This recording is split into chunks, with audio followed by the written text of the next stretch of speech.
everyone, and welcome to Call Your Hits, a Storm Riders Airsoft podcast.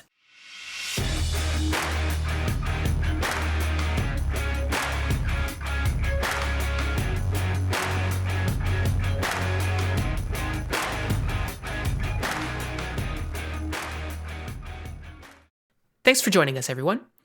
As you can imagine, since creating our Discord channel as well as our YouTube channel, we've received a lot of different questions about all facets of Airsoft. In particular, on the Discord, we have a lot of really good conversations about, game modes and safety and upgrades and all this kind of stuff. That being said, today we thought we would round up some of the questions that we've been asked by people, both on our Discord as well as on our YouTube channel, and really dive into them a little bit on the podcast and have some conversations. So without further ado, let's jump right in with one of the comments that was given to us on YouTube, actually. This comment says, I've recently upgraded my gun's air seal parts and I'm happy with the results. This weekend, though, I played at a different field and my gun chronoed a bit under where it was last week, about 10 to 15 FPS. Should I be concerned? So, Pat, why don't we dive into this a bit? 10 to 15 FPS variation. Is that a big deal? If you were getting it shot like that much variation every shot, then I would suggest that probably something has gone wrong with your air seal upgrade. But it's fairly normal to see a little bit of dip once things sort of settle out. You're going to have slightly less silicone in there than you did when you started. And just, your spring tension settling and everything has to happen every time you open the gearbox, pretty much. So I wouldn't expect it to be changing like that again, and if it does, you should crack it back open and have a look. But if you just did the air seal, as long as it doesn't dip again, you're fine. Yeah. Right? One of the things that's also worth noting is, if you play at a different field and they use a different chrono, that can also account for some of the variation that you see.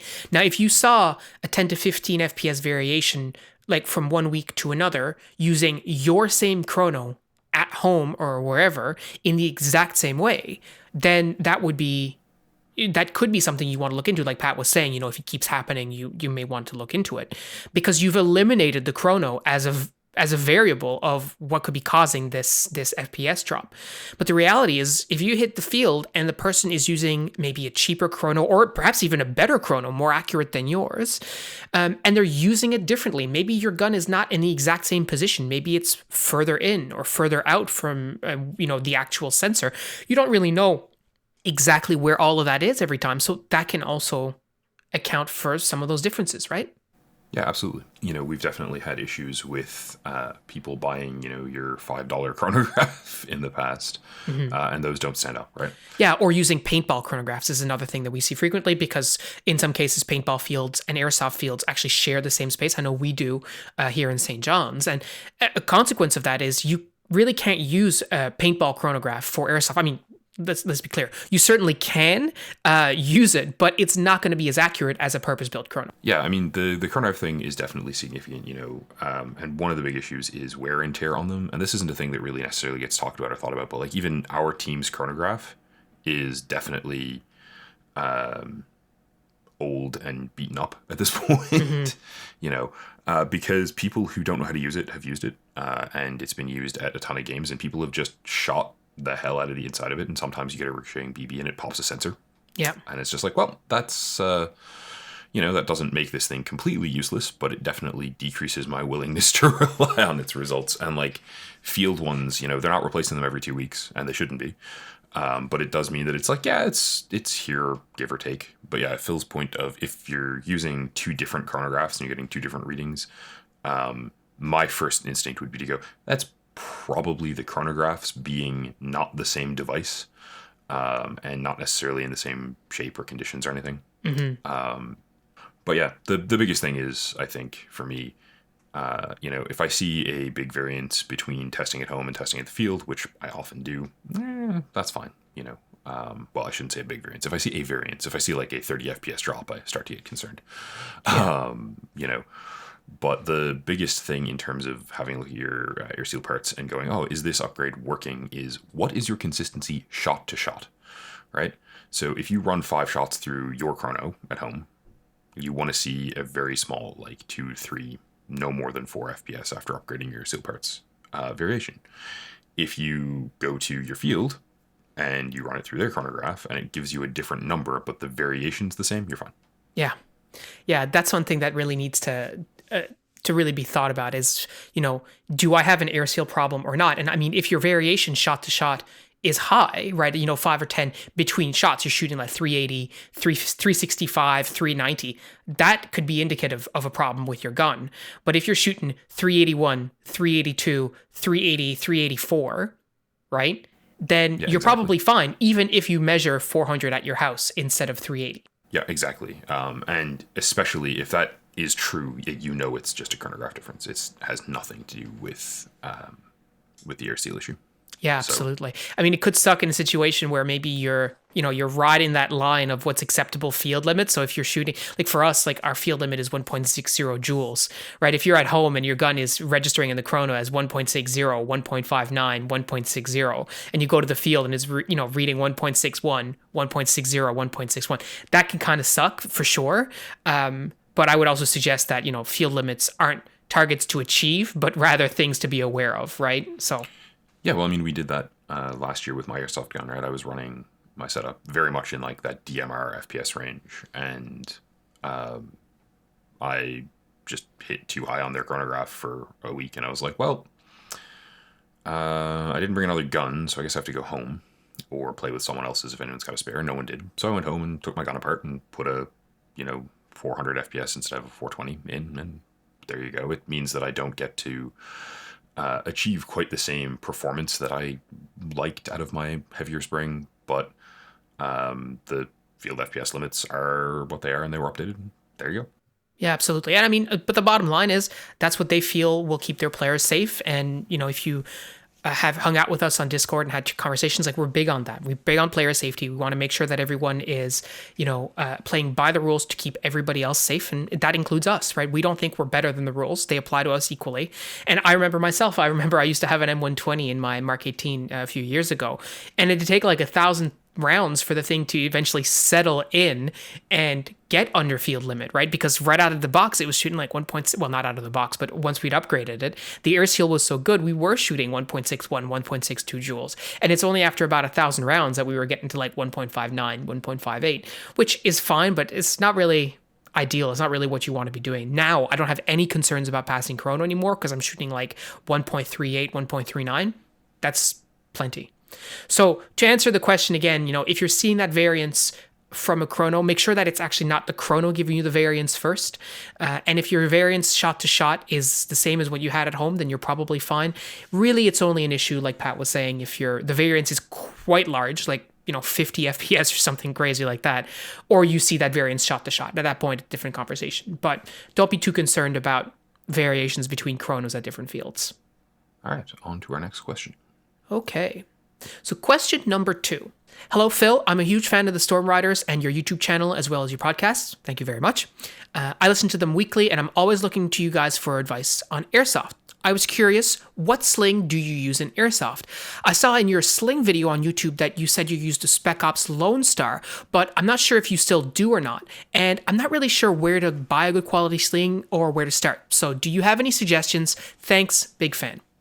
So thank you very much for all those kind words and support. So absolutely, a few years ago, I was still using a Spec Ops Lone Star single point sling. Pat used that same sling too for a number of years, and I think we've talked about it in the podcast. Like, that is an excellent sling. Yeah, if you want a single point, if you're doing things that a single point is good for, it's fantastic. Even for a tall guy, it gets a little cumbersome if you're running a long gun on it because you knock yourself in the knees and other bits, perhaps more often than you'd want to. Yeah. And it sort of like, if you let it hang, it doesn't necessarily hang above the ground as much as you'd like, but it worked really, really well. It was indestructible. I mean, both of us, I think, passed them on to other players, or like sold them. Well, maybe you did, but mine was great. I had mine for 10 years, and it's still in great shape. I still have it. I'm not giving that thing away. That thing is great.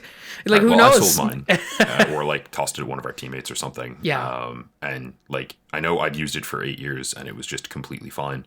Yeah. I just at the time was running a mixture of an LMG that we didn't keep for very long and a long rifle, and I was like, I keep putting myself in these situations where I need this rifle strapped close to my body and not moving around so it doesn't bang off of stuff. I should probably get a sling that accommodates that. Yeah, especially the Mark 46 was like really heavy, so it's Oh not my God. ideal for a single Yeah. point sling.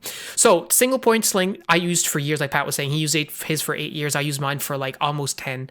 Great single point sling. It's a real steel sling, so it's like, 60 or $70 Canadian, but you never have to worry about dropping your rifle. Excellent build quality, all that stuff is great. That being said, for the most people on the team who do use the sling, we have progressed to using 2-point slings. In particular, we've talked about it a lot in this podcast, the Faro Concept Slingster. For us, Slingster represents the gold standard of 2-point slings. That's just the bottom line. Yeah, I mean, they're fantastic. I do not see any reason to use any other 2-point sling. I've used a few, but it does everything I want it to. It's indestructible. It's comfortable. It's lightweight. I have absolutely zero fear that it will ever fall apart or that my gun will fall off of it. I mean, I carried the Mark 46 on it. And the gun I'm carrying right now is much, much lighter. It's just a really effective sling. It's adjustable on the fly, which is fantastic. So I can use it for a bunch of different kinds of shooting. Sometimes I sling it just around my neck and use it as a kind of weird 1-point. Mm-hmm. And when I need it zipped in tight to my body because someone's broken their gun and is asking me if I can take a look at it in the middle of a game or, in between games, no problem. If I want to zip it close and tuck it into my back so that I can climb something, I can climb something without, beating my gun up, without hitting myself in the face with it, any of that stuff.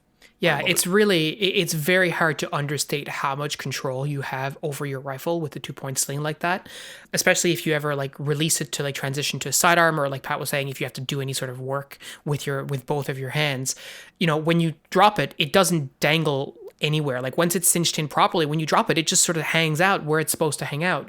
There are techniques that you can do where you flip the rifle upside down as part of dropping it, and it stays even tighter to your body because of the just the friction from the sling.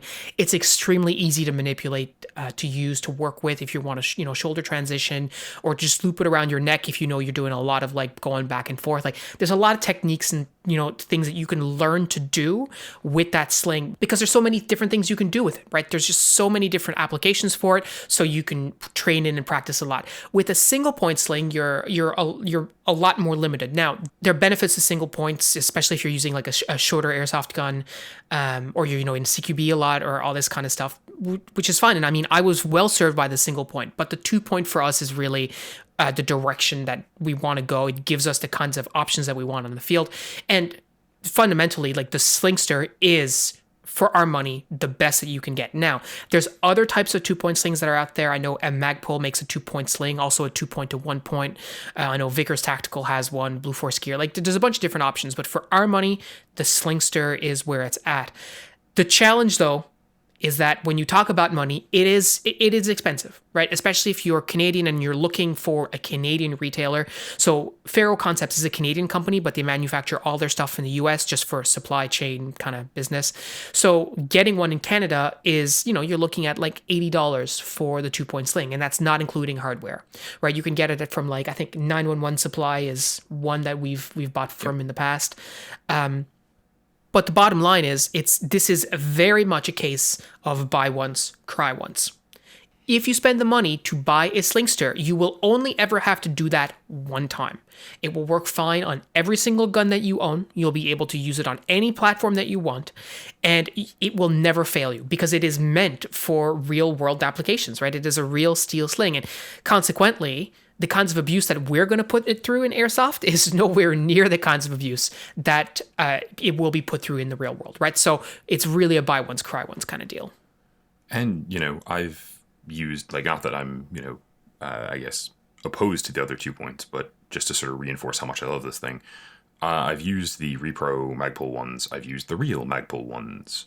They're great. They do everything you want for the most part, but the adjustability on the Slingster, on the fly, just the slide lock on it is amazing. It is a thing that nothing else I tried had. It's super comfortable. I mean, we already talked to death the fact that it's indestructible, but like it is. There you go. Yeah. I'm not exactly easy on gear, and like if Phil can't break it, no one can.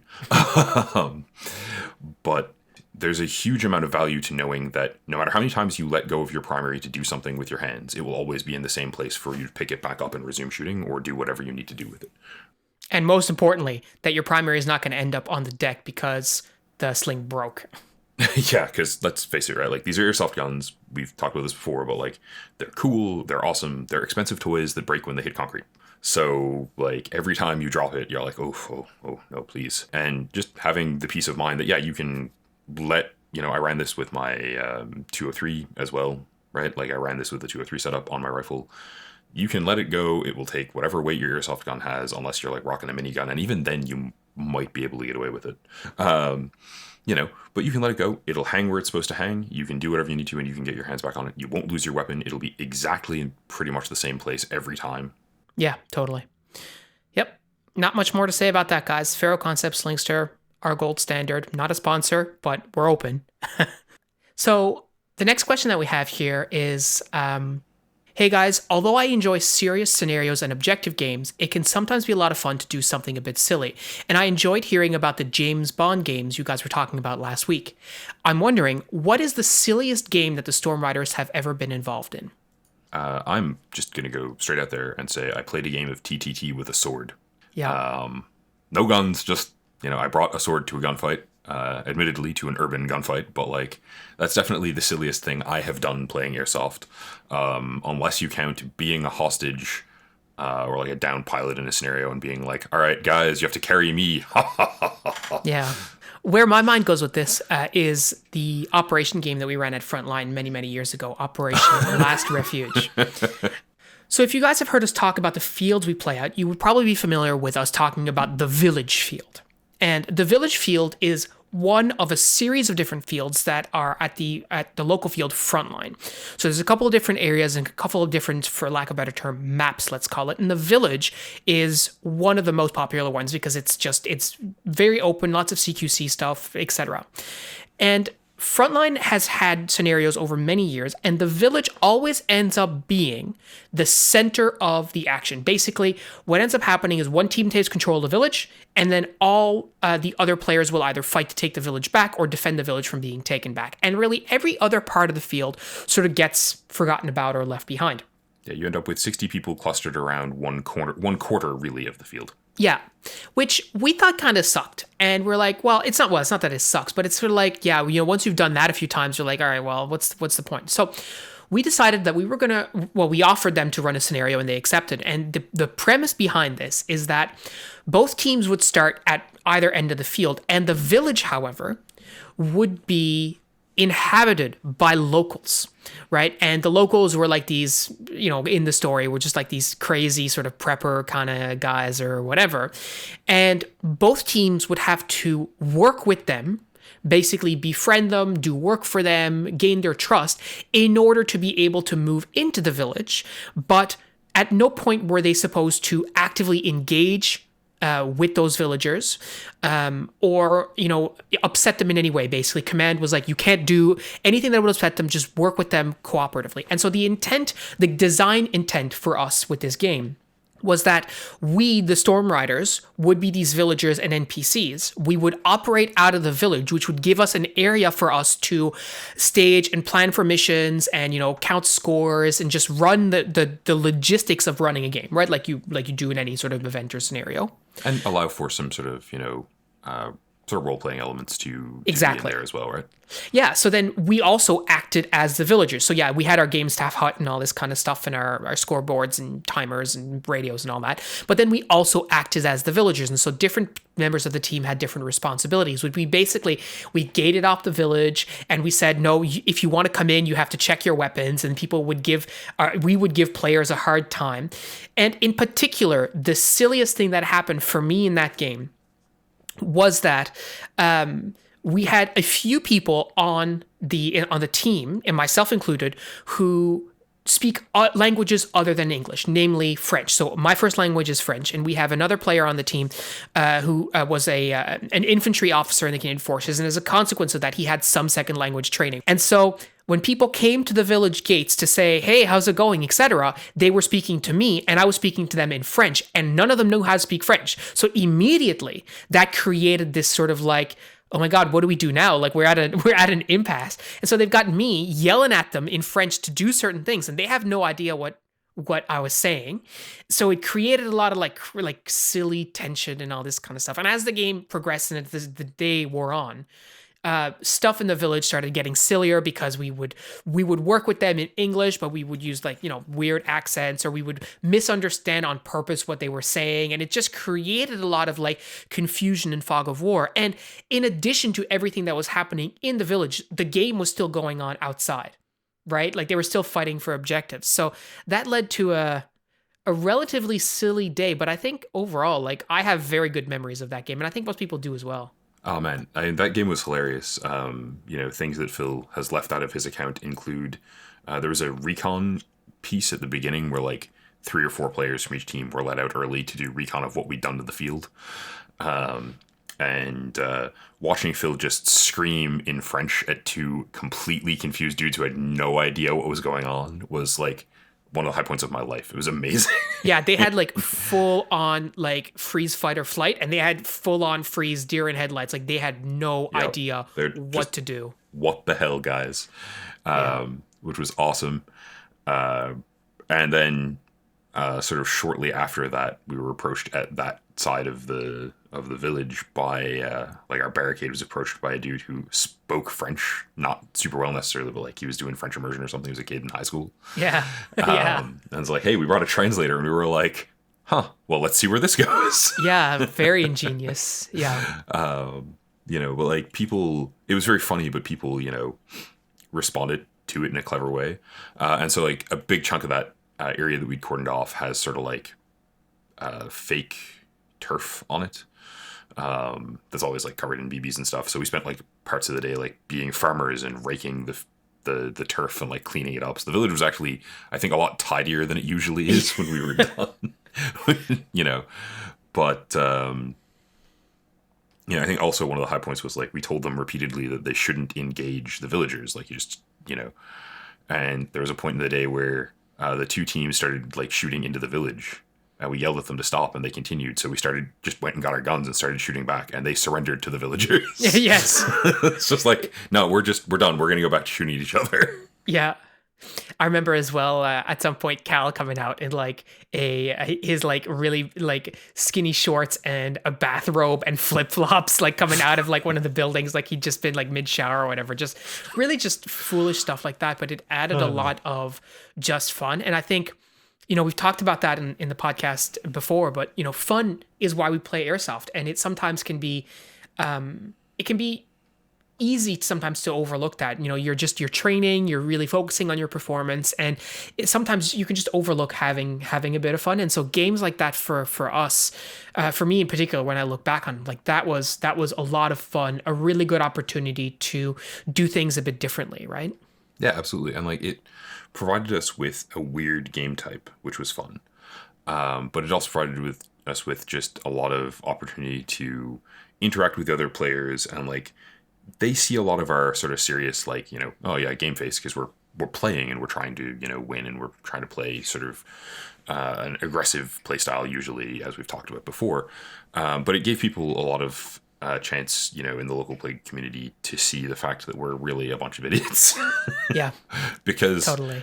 If nothing else, we were in there for like 6 hours, and like, yeah, we were running stuff and doing missions, and like a few people would leave to go to another part of the field and mess around with the teams and like create objectives for them and stuff. But by and large, we had at any given time 6 guys who didn't have a ton of stuff to do, and we're like, all right, what dumb thing can we do now? Yeah, and from a game organization perspective, I think one of the things that which I know is not the point of the questions, but I think was really effective if you're thinking about organizing a game yourself, is as the, let's say, main organizer myself, like I had all my stuff planned out, like the missions and times and all this kind of stuff. But when it came to like the checkpoints, and when it came to like the roles in the game and what you were going to get people to do, ultimately, I don't really care what you do. Right? So at one of the checkpoints, they were like really, really hardcore, like, no, you got to check in your weapon and check out your weapon and all this kind of crazy stuff, which I didn't tell them to do that. They just went ahead and say, yeah, that's what we're going to do, to just mess with the players even more.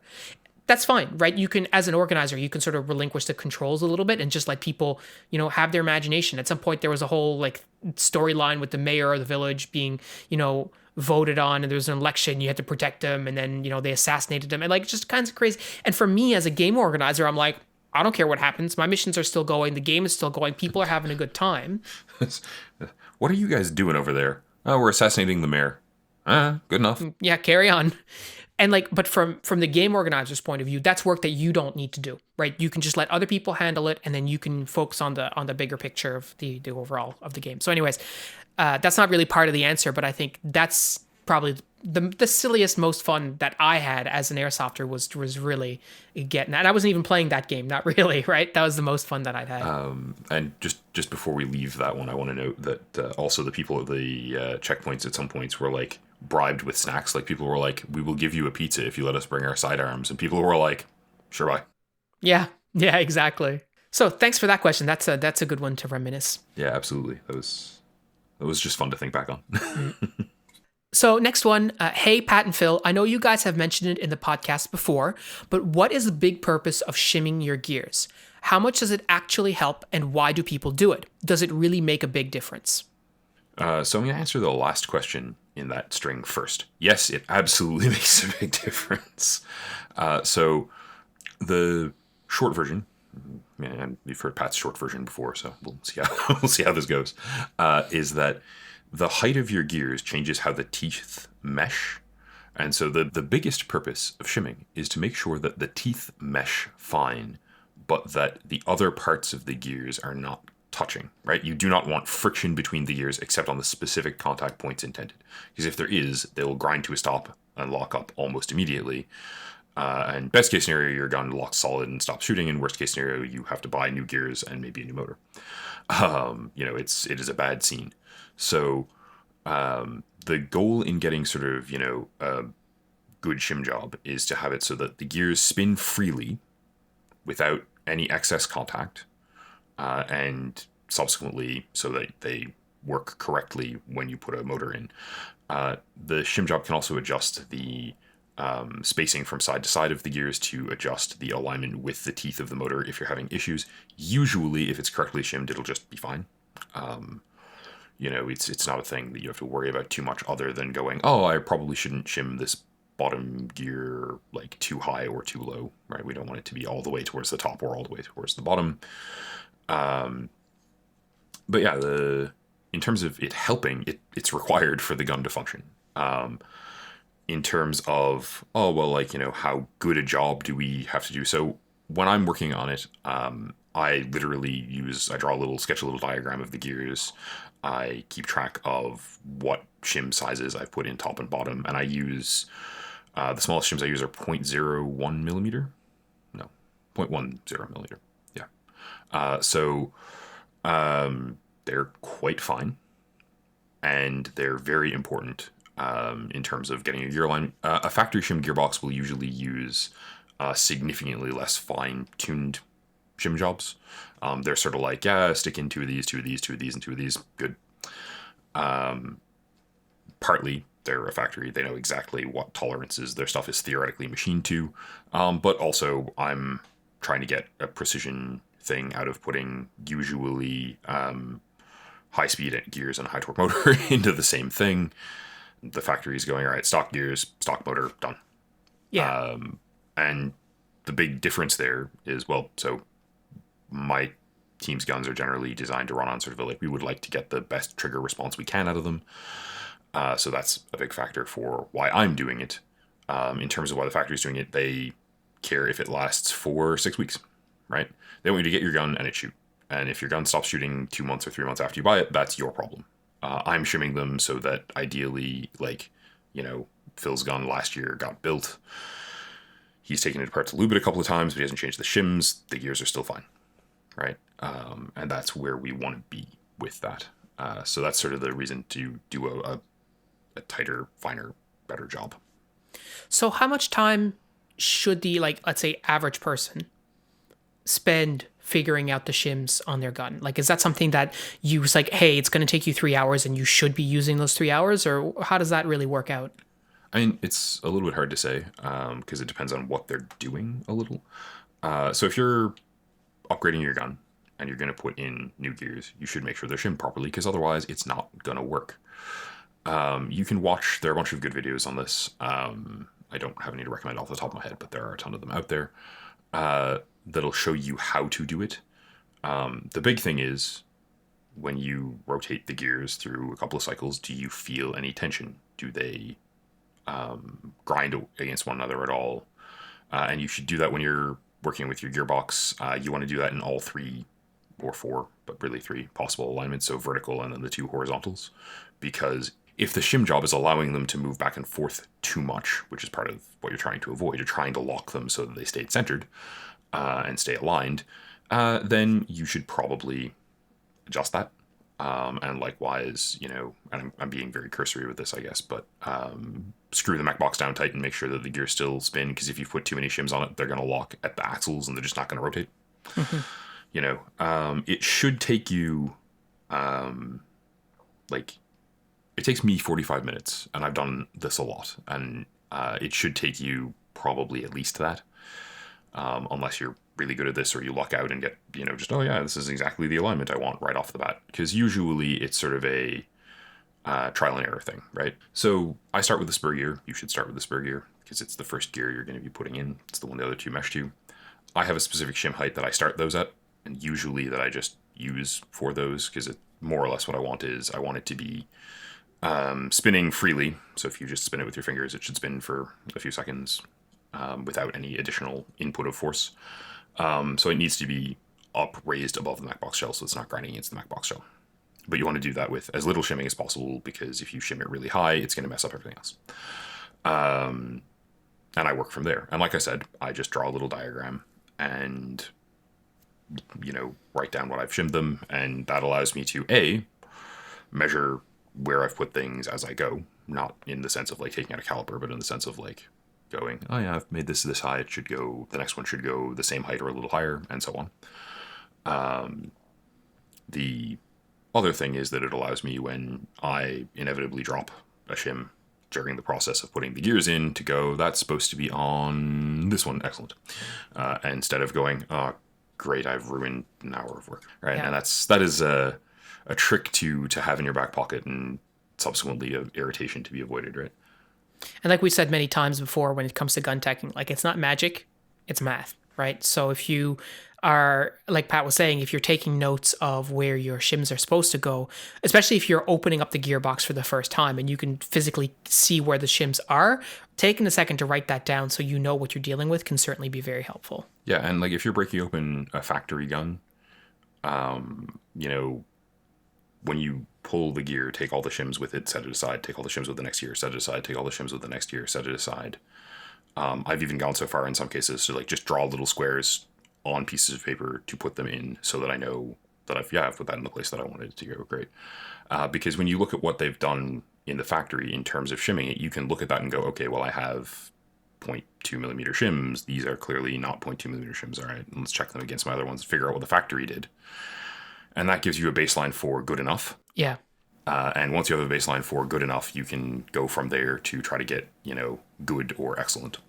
Yeah. So as Pat was saying, definitely something to look into. If you are a brand new gun tech and you haven't done that before, something to look into. There are videos, like Pat was saying, that are available out there. It's something you can learn. I mean, obviously Pat did, and I know Jason on our team as a gun tech did too. And I'm something that I'm learning, at least I'm aware of, let's say, so I'm not making it any worse when I'm working on a gun. And that's a good starting point. And I mean, Phil's learned that, that writing down those numbers is a really good idea, because I don't know if you heard him laugh when I said, oh yeah, so that you don't drop a shim and go, oh God, where'd that go? But like, he's done that, and I've been able to tell him. And it's a good feeling not to have to redo that, I promise you. Yeah. So thanks for the question. We're going to move on to our last question for today. I just recently joined the Discord and just wanted to say thanks. Storm Riders as a channel has been very helpful for me learning the sport of airsoft. Just a few months ago, I finally got the chance to dive into it thanks to some friends, but watching all the videos throughout the years from various YouTubers, I can say the initial jump was way easier. Well, thanks very much. That's exactly why we do it. Yeah, we're glad to help. My question is, how does a player get into the AK style gameplay? I want to join my friends in the AK world, but I'm not sure where to start. Well, I mean, a good place to start is by getting an AK. That would probably be the first step, right? That's kind of the first place my brain went to, as, you know, sort of snarky as it might seem. Like, all right, if you know you want to use an AK-shaped airsoft gun, you know, figure out which one you think looks coolest and buy it, if at all possible. Like, you know, if you have friends in the AK world, like literally you have friends locally who have them, then play a game with theirs, try theirs out, get, you know, a feel for whether or not you want an AK with an M4 stock, which I know is heresy, or, you know, a nice full wood AK-47, or, you know, folding stock, whatever floats your boat, right? Yeah. I think, if I'm not mistaken, I think the intent of the question, without sort of being cheeky about it, is that there's a lot of content out there, both real steel and airsoft content, that focuses around the M4, right? The M4 platform, AR-15 platform, around how to do drills, how to do reloads, you know, how to do shoulder transitions, like all that kind of stuff. And there's seemingly a lot less about that exact same stuff for the AK-47, at least, you know, in North America. I was about to say, check Russian YouTube, ? But that being said, one thing that, you know, I think is really important is that many of the concepts that we talk about in the podcast and we talk about in our videos, although we use the M4 platform as what we enjoy for airsoft, a lot of these concepts still apply no matter what platform you're using, whether that's an M4 or an AK or an FAL or a P90 or whatever other kind of airsoft gun. Fundamental concepts like doing your ready ups, right? You can do a ready up with an AK just as easily as you can with an M4 or anything else. And when we've had training days, we have people who show up who are using, you know, AKs and using M4s and, you know, everything under the sun. And the drills don't work any differently. What does work differently is, of course, the actual manipulation of that platform. So obviously, if you have an AK, you don't have a fire select by your thumb if you're a right-handed shooter. You have that fire select on your on the right-hand side of the actual gun, and you can click it up and down. I haven't really used an AK very much, so I don't know exactly how that works. But so if your drill is to do a ready up, to bring the gun up, manipulate the safety, pull the trigger, and then once you acquire a sight picture, that will look a little bit differently with an AK. However, the concept is still the same, right? Which is you need to practice the muscle memory of bringing your gun up on target, acquiring a good sight picture, manipulating the fire selector if that's something you're going to do, and then pulling the trigger. Yeah, I mean, I've done ready ups with my Garand, I've done ready ups with my Thompson. You know, I've probably done ready ups with someone's AK at some point over the last couple of years. Yeah, for sure. And the specific details of the exercise vary, but the basic concept of I'm going to practice using this tool in these specific ways that are effective doesn't really. Mm-hmm. You know, I'll tell you, because I think it might be helpful in terms of answering your questions. If you're ever looking into upgrades, AKs take version 3 mech boxes and thus version 3 parts, which means you have a slightly different pool of upgrades, but AKs are widely used and therefore they're very upgradable. The parts to do so are widely available and relatively affordable. And, you know, you're not going to have any trouble getting AK mags that'll feed in your gun. There's a huge variety of them out there. Again, affordable, widely available, nice, you know, not a problem. And there's tons of tactical gear available out there as well that's meant for AK mags, right? So you look at like HSGI Taco mag pouches you can get for M4s, but you know what? They'll fit your AK mags just fine. And then you've got purpose-built AK stuff, not to mention all like communist bloc gear that has been, you know, existing for the last 40, 50 years that will again fit your AK-47 style pouches, right? Yeah, you can get mags, I should say. You can get a super cheap sort of Chicom style chest rig that will work pretty comfortably. Actually, I've used them for running other people's gear. I think actually at one point while I was in between my plate carrier and my current chest rig, I think I just borrowed one from Kuru and stuffed M4 mags in it and was like, they rattle, whatever. Yeah. And they're comfortable. it's a lightweight piece of kit. So if it's sort of I want the mag capacity, I want the chest rig, I want to rock the look, you can do all of those and still have like a really comfortable, effective platform to work from. You do get to do the AK mag bump, which does work in airsoft and is super fun. But just like everything else, like we always say, you need to practice. Absolutely. Right? So you can't just say, oh, well, I'm pretty good with an M4, so when I use this AK, it's going to be exactly the same. Obviously, nobody would ever say that because it's complete nonsense. But the bottom line is, if you want to join your friends in the AK world, you're going to need an AK. But most importantly, you're going to really want to practice with that AK to make sure that you're familiar with everything, right? You're familiar how to do your reloads, you're familiar how to manipulate the fire selector, you're familiar on how to use your tactical gear. If you're using, maybe you have a really sweet like JPC setup for your M4 and now you're switching over to a Chi-Com setup just, for the art, so to speak. You're going to have to practice with it. Right? You're going to have to make sure that you're familiar with how you grab your mags and how you do your reloads and all this kind of stuff. But the bottom line is you can get just as effective using an AK-47 as you can any other platform. It's just a matter of expertise, your own proficiency, as well as just knowing how to properly use that platform. Right? How to move it around. So if you have a full stock AK, you know that, you might not have exactly the same length of pull as you do on your M4, and that's going to affect potentially how you use it on the field. All of these things are things you need to be aware of and practice. But once you do that, you're golden, right? And you can do that. You can get at least accustomed to it a little bit at home, doing dry fire and all this kind of stuff. And then when you hit the field, you'll be good to go. I mean, there are people on our Discord who went to play airsoft, their first game ever. They had never played airsoft before, but they had already done hundreds of ready ups and they had already done a whole bunch of weapon manipulation to get ready for their first game. You can do the exact same thing with an AK. You can do that with any particular platform that you want to do, whether it's an AK, G36, an FNP90, whatever you want. I've done ready ups with my Garand and I will do some later. It's a different beast than the M4, but it works. It's just you're trying to train that reflex so that you have, half a second less time getting your gun from high ready to on target, and it makes a difference.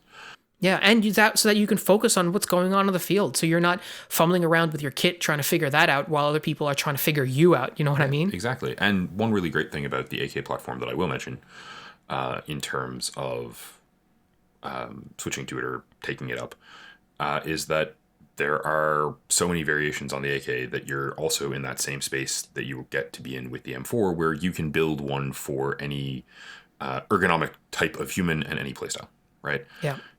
I guess technically if you want to build a sniper rifle, you're on an SVD, but like barring that, you can build an AK that'll serve you pretty well as an airsoft DMR. You can build, a super short CQB AK. No problem. They're widely available. And I don't want to get into like brands or anything right now, but if you want sort of advice on shopping, feel free. You said you were on the Discord, so like pop me a message, just, at me and I'll come chat with you about it. No problem. Yeah, absolutely. And I think some of the guys in this course have been talking about AKs in particular a little while ago, just because I think Stefan had brought his out to a game and we were all really impressed with the build quality and stuff. Still not for me. Like it's not particularly my aesthetic, not what I enjoy fielding, and I'm very, very comfortable with the AR platform, and that's okay. No hate on the AKs, it's just not really my style. But if it's something that you want to get into, or even if it's something that you're just curious about, there's no reason why you couldn't, either borrow one from someone, or if you have, the income, you can certainly buy one, and then if you don't like it, just sell it off later. We know airsoft still retains really good value aftermarket. But the first step, if you want to get into that AK world, is get that AK and get using it, right? That's the bottom line. Yeah, try one, buy one, practice with it. There you go. Yeah. So we hope you found this sort of helpful and entertaining. I know for us, it's always fun to answer questions that you guys have. Our whole deal is we want to create content that is educational and engaging for you guys. So the more questions you have that you'd like us to answer, I mean, we have an opinion on just about everything. Most of the time it's factual. Some of the time, yeah. But we're happy to share our experiences with you to make sure that you have the best possible airsoft experience for yourself at your fields. And if we can help you do that, then that's a win-win. So thank you very, very much for all the questions. Keep them coming. We're certainly going to do more episodes like this in the future. But until next time, that's it for us this week. And I mean, like I said, as always, we also love learning from you guys, and getting to sort of think through problems you give us often lets us talk about stuff we haven't talked about in a while, or think about, how do you run an AK? Yeah. So thanks for that. And yeah, as always, have a great week. We'll talk to you guys in about 7 days. Take care, everyone.